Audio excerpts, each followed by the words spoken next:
E nessa ocasião eu tentei praticar aquilo que se fala pra caramba no mercado hoje, é que nós somos os donos da nossa carreira.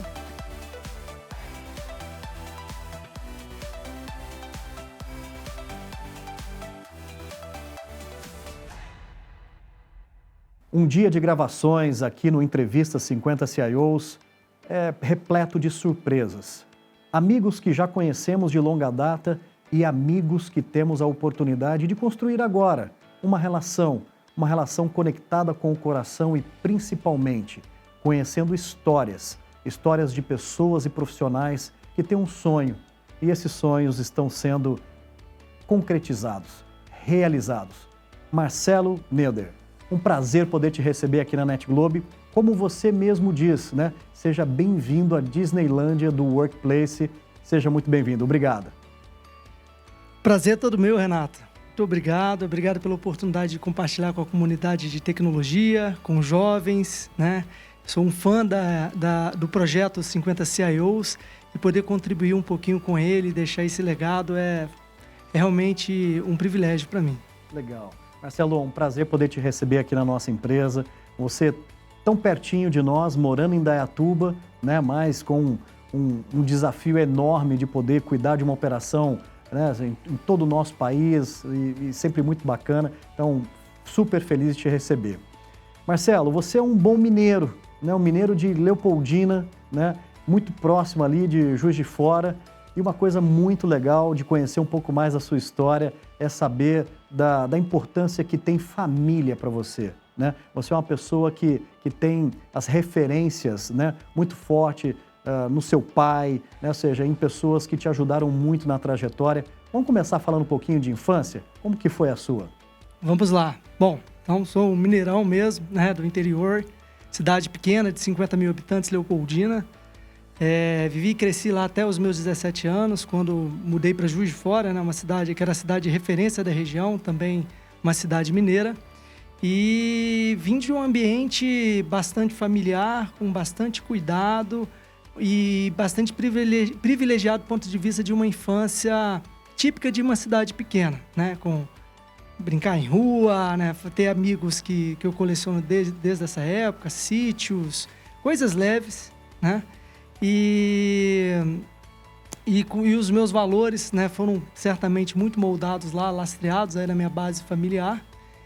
E eu carrego muito do que eu trago para o mundo profissional hoje, no trato com pessoas, né, no cuidado, no olhar, no respeito.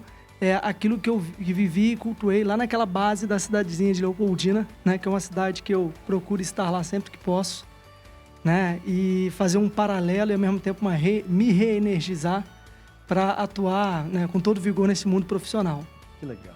Marcelo, você sabe que lembrando desses momentos de infância, né, a gente adora aqui resgatar algumas passagens, né? O interior nos traz muito isso, lembranças de uma juventude com muita liberdade, né, com grandes ensinamentos, principalmente pelos nossos antepassados. Eu queria te fazer uma pergunta ainda dessa época, né? Já dando um passo ali para a sua juventude, né? Você tem lembranças dessa época de infância, lá de Leopoldina, ali perto de Juiz de Fora?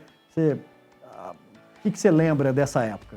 Fazendo um link com tecnologia dessa época de infância, eu como uma pessoa bastante estudiosa, curiosa, desde pequeno, eu tive uma oportunidade lá em 90, mais ou menos no início da década de 90, fazer um curso de programação que chamava Tartilogo. Olha que legal. Meu pai me deu o primeiro computador, que era o MSX, que a gente usava mais para videogame, né? E aprender uma linguagem de programação que aquilo foi fundamental para mim depois, no segundo momento, onde eu vim já numa época de terceiro grau, quando eu me migrei para Juiz de Fora, né? E entrei numa faculdade da UFJF de Engenharia de Produção. Aquilo ali foi uma base para muito do que eu tive de oportunidade na sequência. Então, foi bem rico para mim. E os meus pais, por esse gap e esse entendimento de que o estudo realmente é aquilo que te alavancava, eles sempre nos incentivaram muito a estudar, a aprender, a fazer o curso do que quiser, né? Obviamente, cobrava persistência e disciplina, que você realmente se dedicasse àquilo. E isso foi muito rico aí na minha base e é um pouco também que eu tenho, né, que eu busco na minha forma de atuar profissionalmente, de me dedicar, me doar, né? De estudar, de estar aberto a mais conteúdos, informações e aprendizados. E em tecnologia nem se fala, né, Renato? É verdade. É algo bastante necessário. Você viu que legal na sua história, né? Ou seja, a importância dos pais para que acredite na gente, né? Eu acho que o melhor investimento que um pai pode fazer num filho é lhe dando educação, acesso ao conhecimento e estimulando sonhos. Mesmo que esses sonhos ali na frente não se configurem numa primeira instância, né? Algo como uma profissão. Mas no seu caso, nós vamos conhecer na íntegra a sua história, nós vamos ver que tem tudo a ver um MSX na sua vida, né? Uma programação na sua vida, mas a engenharia de produção foi a sua escolha para uma graduação, para o seu primeiro ciclo ali de aprendizado, né? O que foi, né? Ou seja, os anos de engenharia, e você estava me explicando aqui que você foi um cara que começou não em TI, né? Mas começou conhecendo de processos, de negócios, de pessoas. Como que foi o início da sua carreira profissional, né? Ou seja, foi como um engenheiro de produção? Tem um passo antes aí que ele é curioso. Eu, também como típico mineiro de cidade pequena, tudo que meus pais queriam é que eu fizesse medicina. E eu embarquei nessa ideia. É mesmo? Meu Medicina? primeiro vestibular foi para medicina, não passei, não estava preparado para. E aos 17 anos eu me mudei para Juiz de Fora para fazer um cursinho e tentar novamente a medicina. Eu, na ocasião, obviamente, não tinha clareza do que eu queria, eu gostava um pouco de tudo, era um bom aluno, tinha bons resultados, então aceitei esse desafio impulsionado pelos meus pais, buscando dar essa alegria para eles. Eu gostava muito, eles são comerciantes, tanto o meu pai quanto minha mãe, e eles, nessa ocasião, fazendo todo esse incentivo, eu estava lá estudando e aí surgiu uma primeira turma do curso de Engenharia de Produção da UFJF. Os cursinhos todos incentivaram os alunos a participarem desse vestibular como um treinamento. E eu passei. Passei num curso que eu não conhecia direito, não sabia o que era, né? Lia sobre ele a partir de então. E eu com mais outros 19 colegas, também estudantes de medicina praticamente, que eram pessoas em geral melhor preparadas para um vestibular na ocasião, entramos numa turma de engenharia de produção. Meu pai ficou arrasado, falou, que isso, cara, não tira o seu foco e tal. E eu comecei a pesquisar, falei, espera pai, deixa eu fazer isso daqui em paralelo com o meu cursinho, no final do ano eu tento medicina de novo, me parece ser interessante. O fato é que eu comecei ali, fui me aprofundando e me apaixonei pela engenharia de produção, legal. Já na largada, e abandonei a ideia de fazer medicina, né? E ao entrar na engenharia de produção, eu tive a oportunidade no final do primeiro semestre de ter minha primeira renda oficial, que foi numa bolsa de pesquisa, e com o professor Romir, que é muito querido, né, que foi muito importante no início da minha trajetória. E essa bolsa de pesquisa era em programação web para sistemas de gerenciamento da construção civil. Então ali, aquela base lá do Tartilogo que eu tive na infância, que eu brinquei aqui, e obviamente tive outras experiências até chegar na faculdade, mas já no meu primeiro período de engenharia eu aprendi a programar, aprendi sobre PHP na época, MySQL, servidores Apache, e fazia vários ambientes colaborativos web para sistema de gerenciamento da construção civil. E por 3 anos fazendo isso em paralelo com o estudo, comecei a fazer projetos freelance para fazer uma renda extra, né?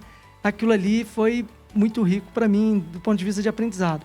Porém, como engenheiro de produção, a gente é muito focado nas áreas de negócio, em outros escopos funcionais e não necessariamente de tecnologia. Então, nesses processos de estudo, né, eu comecei a interessar muito pela logística e planejamento e gestão de produção. Fui fazer um intercâmbio nos Estados Unidos, e pela própria universidade na ocasião, estou falando de 2003. Tá. E lá eu tive a oportunidade de juntar um pouquinho da engenharia de produção com a tecnologia, onde eu aprendi na época, uma linguagem de programação específica para simulação de processos, mais alto nível. E aquilo ali foi a minha chave e minha oportunidade para a entrada na minha primeira oportunidade profissional numa ferrovia, na MRS Logística, em 2004. Que fica em Juiz de Fora, né? Em Juiz de Fora. Lá, E dali eu comecei uma trajetória passando por várias áreas, né, de negócio mesmo, de engenharia, de estratégia, de planejamento, de controle de tráfego, até efetivamente cair na tecnologia. Novas estratégias, mais inovação, tecnologia e muita qualidade. A unidade Agência Digital NetGlobe Cybersecurity desenvolve conteúdos de treinamento e conscientização em cibersegurança, além de pentest e proteção contra phishing e outras ameaças virtuais. Independentemente da área, nossa missão é sempre conectar as pessoas através da tecnologia e transformar experiências. E aí, vamos construir o futuro juntos? Engenharia de produção, né? O mundo da ferrovia te chama, planejamento, logística, né? Você inserido numa grande companhia, né? Num grande projeto, e aí você começa a dar passos importantes. Quando foi aquele momento para você, Marcelo, que te tocou para que você pudesse exercer a liderança, né? Não só gostar muito, né? das partes processuais, mas você começou a ter a ciência, né? Que uma das suas missões era também ajudar pessoas, desenvolver pessoas. Você é muito jovem ainda, né? Mas chegou muito rápido a posições de liderança e de responsabilidade. Conta um pouco como foi essa formação agora voltado mais para gestão de pessoas. Legal. Nessa passagem pela ferrovia por várias áreas, como eu disse, teve uma característica interessante que eu tive a oportunidade de ser convidado em vários momentos para construir áreas. A área é um escopo novo, controle de tráfego, é um escopo novo de engenharia, é um escopo novo, ou para construir do zero ou para fazer uma transformação naquele ambiente. E você trabalhar, né, construção de áreas, né, e assim foi também recentemente em outras oportunidades profissionais, tanto na ferrovia quanto agora na reestruturação à frente da tecnologia da Brado, né, do Grupo Cosan, que eu atuo. Nós tivemos, ficou muito claro para mim que você, por mais que tenha tecnologia, que tenha processo, que tenha investimento, é tudo sobre pessoas, né? As pessoas precisam estar engajadas, preparadas, com seus papéis definidos, incentivadas, né? Que tenham pessoas cuidando de pessoas com esse olhar. E eu acho que nessa prática, ao longo da trajetória, né, não teve necessariamente um momento, né? Eu tive vários escorregões e fracassos aí nessa construção. Mas nessas empreitadas, você aprende, né, que as pessoas são, de fato, o grande motor daquilo ali, né? E quando você junta pessoas, né, com um negócio, que barra estratégia, né, para fazer aquilo, e tecnologia, cara, o que a gente pode fazer é o que a gente está vendo por aí, né? É um pouco do que a gente ouve aí nos relatos dos diversos CIOs e líderes de tecnologia que aqui passaram. É transformacional, né? Então, esse transformacional, ele é exatamente essa conexão aí de pessoas com negócio e com tecnologia. Marcelo Neder, você tocou num ponto que eu queria explorar isso, que eu tenho recebido muitos incentivos, né, para que a gente possa falar também das nossas trajetórias, não só aquelas que deram certo, mas aquelas trajetórias que nós falhamos. Eu acho que a gente está vivendo um momento que quanto mais nós conseguirmos aceitar que nós somos seres humanos que falham, né, que nós vamos falhar, mas que ao falharmos nós temos uma grande oportunidade que é dar um passo à frente na nossa característica, na nossa formação, no nosso aprendizado e ser pessoas melhores, líderes melhores também. Então, eu queria abrir aqui um diálogo junto com você para que a gente possa relembrar momentos de muita dificuldade, momentos ali que a gente se deparou com situação de grande aprendizado e que isso fez a gente dar um próximo passo na nossa vida. Você se recorda de passagens assim que para você foram muito marcantes? Como gestor, eu diria que minha primeira experiência como gestão foi em 2010, mais ou menos, a gestão direta mesmo de uma área. Eu me lembro que existia todo um direcional do que se fazer, né, e uma demanda de construção mas a gente não estava com as pessoas certas para fazer. Existia um arcabouço de tecnologia para se estruturar antes de fato, entregar naquele ano o que se esperava, que era uma área de controle de tráfego, né?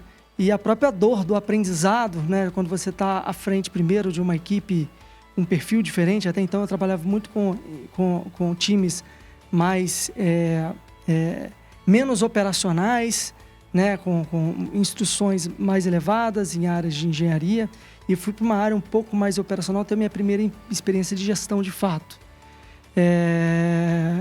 Não foi uma experiência positiva do ponto de vista de geração de resultados, mas foi uma experiência positiva do ponto de vista de aprendizado, de reflexão para a empresa e para mim, né? E para as pessoas que ali estavam vivendo este momento, no sentido de construir o próximo passo e a sequência daquele trabalho. Nós tivemos aí, falando em tecnologia, né? Já na ferrovia, aí, e falando no contexto da Rumo, que eu tive a oportunidade de atuar e tenho um enorme carinho, né? E na própria Brado, aquela história da gente tentar colocar projetos de tecnologia que você ainda não tem a base da pirâmide feita, né? A gente está vivendo um pouco disso agora, na hora que a gente vai discutir dados. E inteligência de dados é algo fantástico, né? Muito poderoso, estratégico numa empresa de logística que busca eficiência, que busca integrar, que busca insights, que busca estar à frente, né? Se antecipar a questões, precificar, né? Seus serviços. Porém, quando você vai ver lá tudo aquilo que se tinha num roadmap para construir, tem uma fase de estruturação e de preparação das camadas de dados, de competências de pessoas para fazer isso, de estrutura de time, né? De realmente entender qual é a dor que vem primeiro do negócio, que quando a gente negligencia isso, nós não vamos chegar lá, né? Nessas diversas experiências, nos ajudaram a saber ter aquele olhar onde a gente faz um checklist ali de perguntas, né?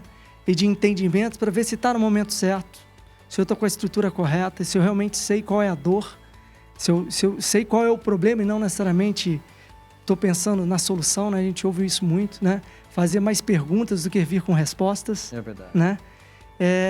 E eu acho que as experiências somadas a grandes times, né? Sempre sobre pessoas de novo, né?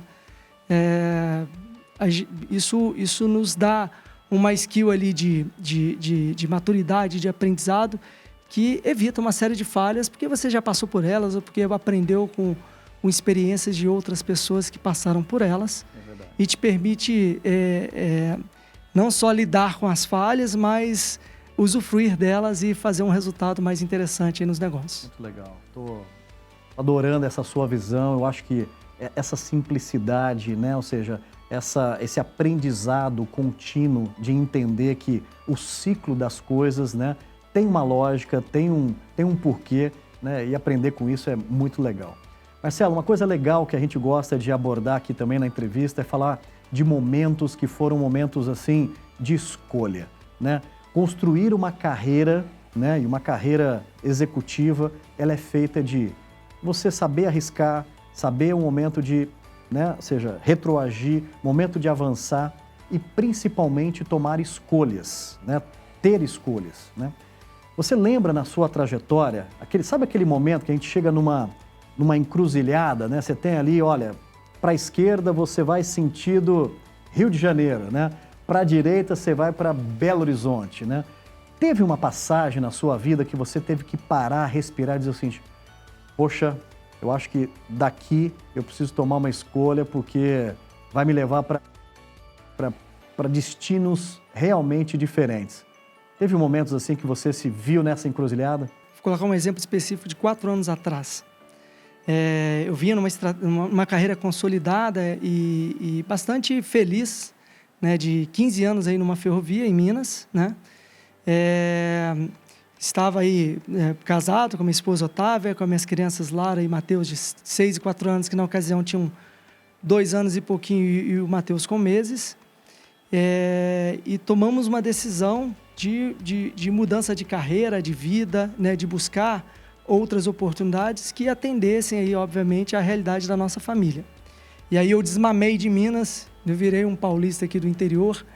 E nessa ocasião eu tentei praticar aquilo que se fala pra caramba no mercado hoje, é que nós somos os donos da nossa carreira. A carreira não é da empresa, né? Como do empresário, né? Que tem que tomar as rédeas da situação e correr atrás e tomar os riscos. E nessa ocasião eu decidi fazer um movimento que foi um movimento muito feliz, de vir para o Grupo Cosan, iniciando na Rumo, né? E na busca, né? Não só de aprendizado, de experiências, de pessoas, né? de conexões, né? Mas também de oportunidades aí já nessa ocasião, já mirando a tecnologia efetivamente. Na ocasião eu trabalhava já há algum tempo numa área de engenharia, que tem muito de tecnologia, inclusive de projetos mesmo, de TI dentro da tecnologia, não só as tecnologias específicas, né? Do mundo da ferrovia, né? De automações do tráfego ferroviário, de dispositivos de segurança, enfim, mas muito de tecnologia mesmo, softwares de gestão de tráfego, de otimizadores de planejamento de operações e por aí vai, aplicativos de interface.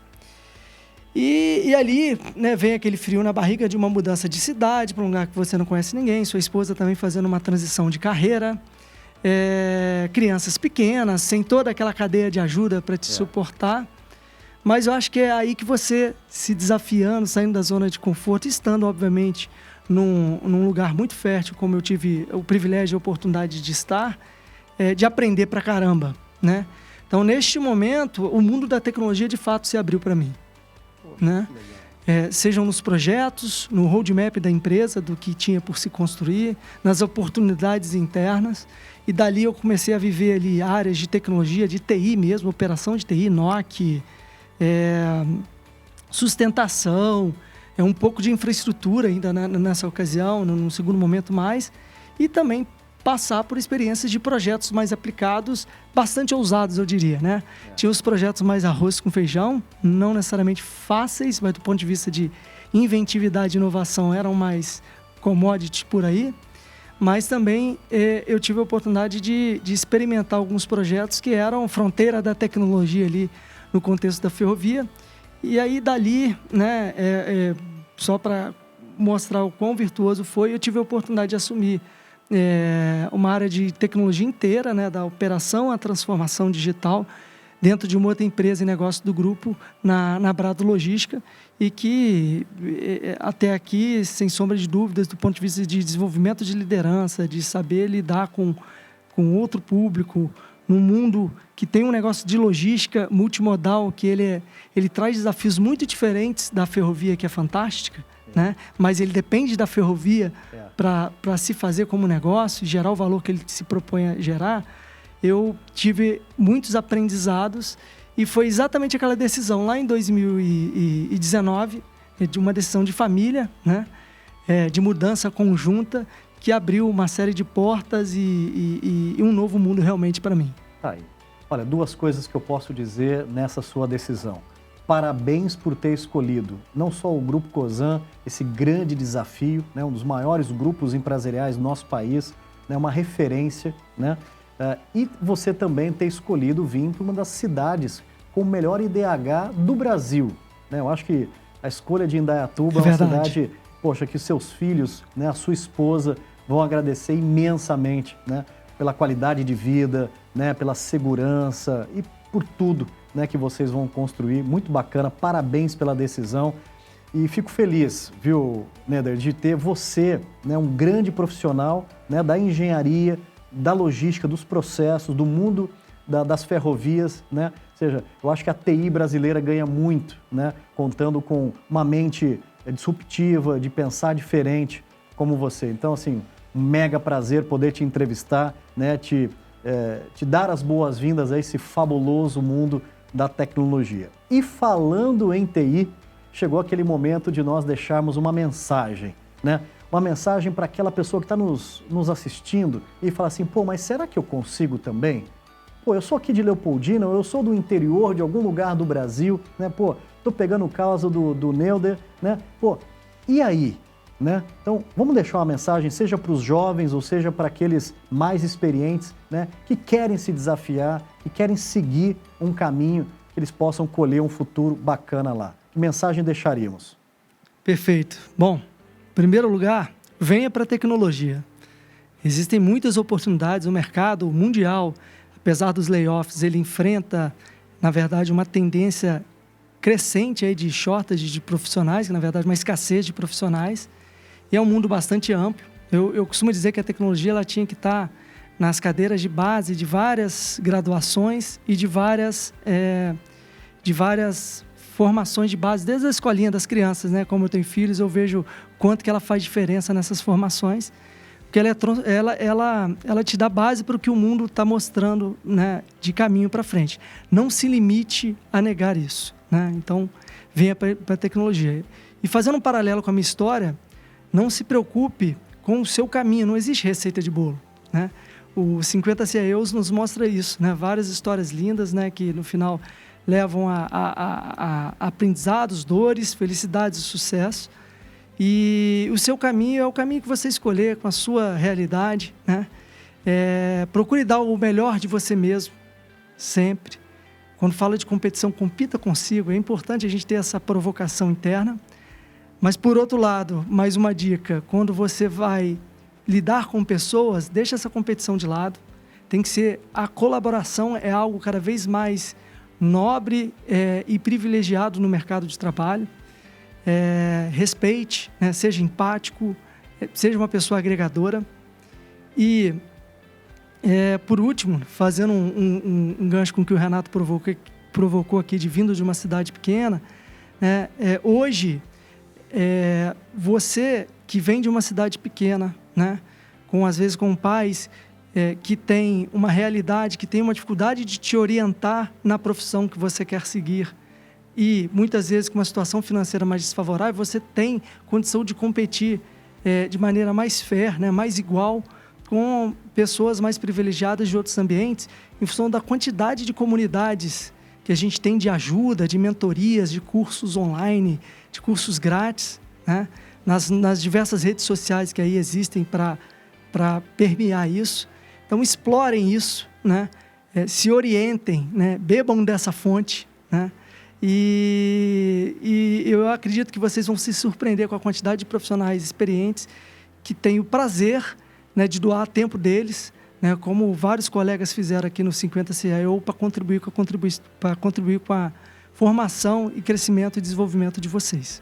Marcelo Neder, que alegria poder te conhecer, e eu tenho certeza que nós estamos escrevendo juntos aqui uma linda história, e seja mais do que bem-vindo ao nosso programa 50 CIOs. Você deixa aqui um marco, uma grande contribuição, né, com as suas ideias, com a sua história e com a sua mensagem. Meu muito obrigado.